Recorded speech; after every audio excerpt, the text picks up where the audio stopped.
Yo, what's going on, people? Welcome back to the channel Football Therapy with me, your host Jan. I do hope you're doing well, mate. As always, I really do hope that. And yes, welcome back to Chelsea news. I do want to talk about the Joao Felix quotes. I do want to talk about the top 4 odds, the aggregated collective odds of Chelsea finishing in the top 4. Even after our poor run of form, and then together, you and I, well, me talking at you, I guess, discuss, are we going to finish in the top 4? What needs to change? Of course, the mood is understandably not great around Chelsea at the moment. Really interesting comments from many of you down in the comment section in my last couple of videos, discussing the state of play. An amazing community that we've cultivated here on the channel over the years. Really good footballing opinions, so I'm grateful for those. Some people like rightly speaking about how it was only recently. In fact, I think Liam told me on the Athletic Chelsea podcast, it was early December. Yeah, which really feels not that long ago when the Chelsea fans were singing, "We've got our Chelsea back." Of course, they were probably just desperate to see something good again. And the Chelsea fans have been... I want to speak about how good the Chelsea fans have been as well. A little bit on that. And yeah, man. So there's plenty to get to in what we need to do to basically ensure with what we've got now, because there's no transfer windows, that we can meet our targets, which is top 5 in Europa Conference League, which we can end the season in a very good mood. So we need to try and hope for that, and then utilize the summer with hopefully Champions League funds to really reinforce those spots of weaknesses on the field. All right, mate. So thanks for joining me. We're gonna get into it. As always, if you want to support the content, just drop a like. You're welcome to subscribe if you want to. If you choose to, you should hit that sweet, sweet bell, baby. Sweet, sweet bell, baby. That'll do. Alright then, first of all, yeah, I do want to pay homage to the Chelsea match-going fan base, because they have been so patient, right, because a lot, this is in response to a lot of people talking about Chelsea fans, singing "We've got our Chelsea back," maybe a bit prematurely, but I think that's just a reflection on actually just this desire for Chelsea to be good again, seeing something from the players, and just celebrating it. Chelsea fans have been through the trenches, man. Like, great uncertain times. You know, sanctions, the pandemic when fans couldn't even just go into the stadium, sanctions, uncertainty. We've been, even things like transfer ban. I know we went on and won the Champions League, but there's been a lot of adversity that Chelsea fans have had to deal with. The Graham Potter season, Chelsea fans still attended games. Yes, the atmosphere's dipped a little bit, but what can you expect when you've had to endure so much? I know there's some people that have been trying to arrange a singing section at Stamford Bridge. I believe that we are the Shed Group who organise the banners and do great work there. They were trying to get a singing section going because it can make a massive difference. But the truth is, the Chelsea fans have been very, very patient. And they've been very, very kind to many players. And that kind of leads me on to Joao Felix, right? Let's talk about Joao Felix. A player that I quite like, in theory, in terms of like the style of player he is. Because the Chelsea fans, adopted him immediately. Joao Felix, whoa. Immediately got a song, do you know what I mean? And, he seemed happy here. Yeah, and, and it was like, Chelsea fans can be really, really patient with players. Timo Werner is such a great example, because he's a trier. Chelsea fans love a trier. And I think Joao Felix, to a degree, is as well. He's not like some just floaty, mercurial, languid, I'm not going to run, just give me the ball and let me work magic kind of thing. Chelsea fans adopted him well. Now, I need to try and figure out how entirely I feel about Joao Felix.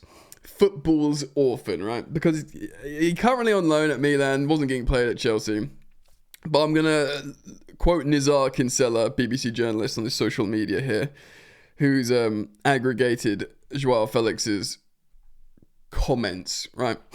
So in March 2023, when asked about his loan spell at Chelsea, potentially being made permanent. He says this: "I'm happy here. The club is so big. It is amazing. Everyone behind the club is so good. So yes, I'm happy to be here." That's obviously Graham Potter time. Or was Frank in then? I can't remember. Frank must have been in. But he was like, "Yeah, I'm on loan at Chelsea. Despite it being really bad, I'd love to stay. Be permanent." Great to hear. You know, we're in the trenches. We're playing badly, but you want to do that, of course. So Felix in June 2024, of course, he's still an Atleti player, but he's on loan at Barca, and he was asked about going to Barcelona permanently. He says this: "I'm on loan. It doesn't depend on me, but my plan is clear. I love Barcelona, and I want to stay at Barcelona." Next up, Felix about rejoining Chelsea permanently in August 2024. So last summer when we signed him on a permanent, he said this: "It's a chance for me to find a home after 2 loans, Chelsea and Barca. I needed to stay permanently in one place. There is no better place for me than Chelsea. I see a perfect place to shine." Yeah, that's what he's saying. A perfect place to shine. There's no better place than Chelsea. He posted on his social media, his Instagram, "Thank you for the welcome home. You know, back home," like him in a Chelsea shirt. Yeah. Right, now, fast forward to present day. This is a quote from him, yeah? About recently being loaned to Milan. "I've joined Milan on loan, but if there's a chance to stay here beyond this season, I'd be happy. This is a top European club. I'm already in love with everything here. Kaká was my idol." Actually, he looks really close to Kaká. You know, they look really similar. I just thought about that like, as he said it. And they do play kind of similarly in some ways. Maybe Kaká was more of an elegant glider. Anyway, Inter were also keen on me, but this was impossible as I wanted Milan. Already saying all the right things. Not those guys. They're the bad guys. You guys. I want you guys. Now, off the bat, yeah, you think I'm like, I don't feel great about this, because he was talking about, oh yeah, Chelsea, I'm home. And I did feel kind of bad for him, this like great young talent that's been moved around, who's actually, I think, a really likeable footballer in terms of play style. I don't know how to feel. Do I feel like, oh, this guy's just, you know, putting himself about and it's just, he'll say anything. Like, the words mean nothing. Do you know what I mean? There's like that side of it. Oh, words mean nothing. He'll just say everywhere like the same, you know, preset. Oh, I'd love to stay here. I'd love to stay here. I'd love to stay here. Which denigrates this, like, because maybe I'm a sucker. I guess I'm the sucker. I'm the fool, because I sort of felt like, okay, he does like it at Chelsea. Southwest London, big club, Chelsea, you know, recent Champions League winners still. I know we're in the trenches and all that, but still. And I thought, yeah, man, like, yeah, come on, let's make this work, you know, let's get these sort of ballers back in, you know, Felix and Palmer, and we'll get some industry in the midfields and behind them, and everything's going to be all right. Get a striker up top that Joao Felix can feed when he's on the pitch, and maybe see Joao play a little bit of false nine this season, should we need it, especially how Gu's injured. I would have liked to have seen that. But yeah, I mean, look, is it just Mendes or Minch, as you're supposed to say, just saying, yeah, look, say all the right things? I don't know how to feel. I feel half bad for the guy who can't find a home, who's getting passed around like a bargaining chip by his agent. But at the same time, he's still young, he's getting paid a lot of money. I mean, there's worse things in the world than being in like Barcelona, West London, Milan. Do you know what I mean? Like Madrid. Like, come from Portugal. Like, it's, you know, living the life and getting paid loads of money. So let's be real. But as like a professional, I feel kind of bad for him. But clearly, this guy is just desperate. But I feel like he's just given up quite quickly. You know, fair enough. Like, the loans at Chelsea the first time was weird. The Barca are, you know, a basket case in terms of financially. So I get it. But like, you've just signed a 7-year deal at Chelsea, yeah? Has someone at Chelsea sat down and been like, yeah, you know, if you want to go, we'll make some money on you, we'll sell you, mate, don't worry about it. You can say that if you want. Like, is that part of the plan? I mean, that's just really cynical of me, but I just feel like I don't feel great about this. In a way, I'm a little bit like, bad Felicia, and whatever, you know. But, like, my word, he constantly talks about how he's in love with the new club and he wants to go. And maybe that's just an act of desperation that he hasn't got a home, but I feel kind of, like, negative about it. Anyway, let me know your thoughts on that. I did want to react to it because I felt kind of strongly, because I'm out here defending, not defending Joao Felix. I kind of get it if he goes, but, like, you know, saying that I like him as a player and I wouldn't mind him staying, and then he's just, like, done this again. Do you know what I mean? Anyway, let's move on. Chelsea, of course, had a really, really, really terrible performance away at Brighton in the FA Cup. A really wet performance, like damp squib performance, just like Newcastle away, losing, I think, both 2-1, possibly? Both of them featuring Nkunku looking absolutely terrible. Recurring theme there. Jackson might be on a goal-scoring drought, but in terms of coherent forward performances, absence makes the heart grow fonder and all that. But I want to talk about the aggregated odds of top four, yeah? And Chelsea is still fourth. I mean, this is what's okay. So this is Liverpool are favourites to finish in the top four.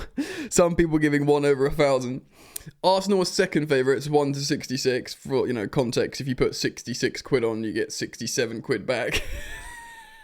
And I don't advocate gambling. I'm not promoting it, like, you know, or like betting, should I say. I know, you know, rightly we've been discussing in the comment section that my partner Stocks FC, you're putting money in, even though they're not officially a gambling website. I recognise that and had a discussion with you guys in the comments about it, as I'm inclined to do with the viewers. But yes, but I'm not saying, you know, go on bookmakers, essentially. But it's a good, interesting algorithmic way of assessing what they think the odds of the top four are. So Arsenal second, Man City are third, Chelsea are fourth, above Nottingham Forest. And it's actually significant. Chelsea are nearly, or kind of more than double the odds to finish in the top four than Nottingham Forest. And I don't quite get that, yeah? Because Forest are good. they look like a consistently coherent team. Now, of course, they just beat Brighton 7-0. We lost to Brighton 2-1. The difference being, Herzl, the Brighton manager, played like some suicidal no midfield approach that just completely imploded, backfired. It was on him, basically. But they are really, really confident that Chelsea are going to finish in the top four. And of course, the top five will get you Champions League. And then, yes, Forest, Newcastle, and then Bournemouth are massive outsiders at 7-1 to finish in the top four. So the stats nerds at the bookmakers are saying Chelsea are heavily odds on to finish in the top four. I think that's way too generous. I don't think Chelsea fans, or football fans indeed, have seen like enough to be like, oh yeah, this is enough, we'll definitely do it. I mean, if we do it, great, and I'll be very, very happy, but I need so much more to be convinced. So I want to speak about that. What's next? How do we get over the line? Of course, it looks like relying on Mark. Has Gu even scored a Premier League goal as a striker? I don't think he has. I think we're also desperate to see Nkunku not play as a striker for Chelsea, and maybe just not play for Chelsea. That's kind of how I feel, which is another shame, really. Obviously, I spoke at length about Joao Felix in the previous section, but Nkunku I was really buzzing about. You know, you spare a thought for Eden Hazard's boy, who's a massive Chelsea fan, who sleeps in an Nkunku jersey and couldn't wait till he was not injured after his first season to play for Chelsea. Yeah.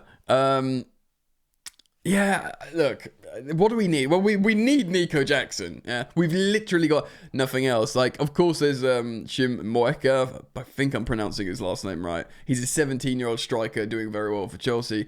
I wonder if he trains with the first team a little bit and they look at him and they think, have you got the stones to sort of mix it in with the first team?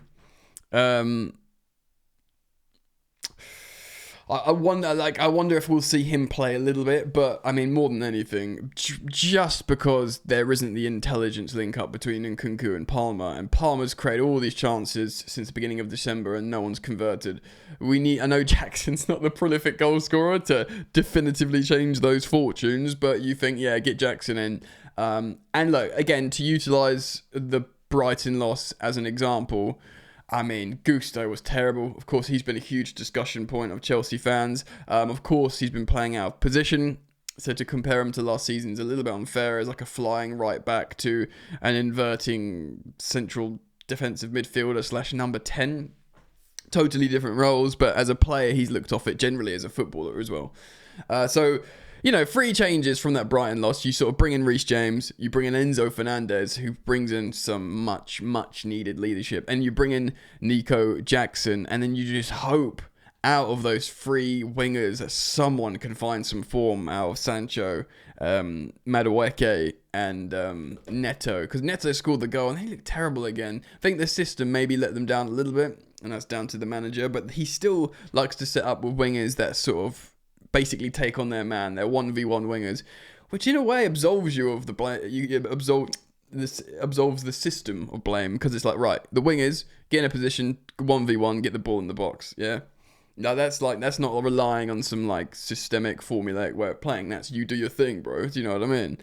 And they weren't doing that. So you're kind of just banking on some of them finding form. I do think the leadership of both Reece James and Enzo Fernandez on the pitch at the same time would be massive for Chelsea, and that could be the difference. You know, there's another. I hated those comments from the Chelsea manager about trying to find positives from elimination. Like, it is. I'm sorry. Like, even if he's like the master pragmatist, like, of this is my remit, get in the top 4 and do this. It's for the greater good of Chelsea. Therefore, yada yada yada. I don't care. You say, even if that's how you think, coming out and saying like maybe there's a positive, it's just loser mentality, and it's bad PR. You got to learn about what your fan base wants to hear. Do you know what I mean? So there's that. Anyway, I think we will finish in the top 5. Personally, I think this form can't be, because we've seen them play well for the first half of the season. I don't think we'll have an entire second half of the season out of form, because they, you know, you can have half and half like Pochettino, but it's that other way around. They still know each other, and they can still have video footage of them playing well together. Like, I feel like they're more likely to arrest the slump in the second half of the season. Do you know what I mean? So I do think we'll pick up a little bit, and personally I do think it'll be enough for top 5. If it's not, it's a disaster for me, not because of how well we started the season. Anyway, yeah, I wanted to speak about that, so let me know.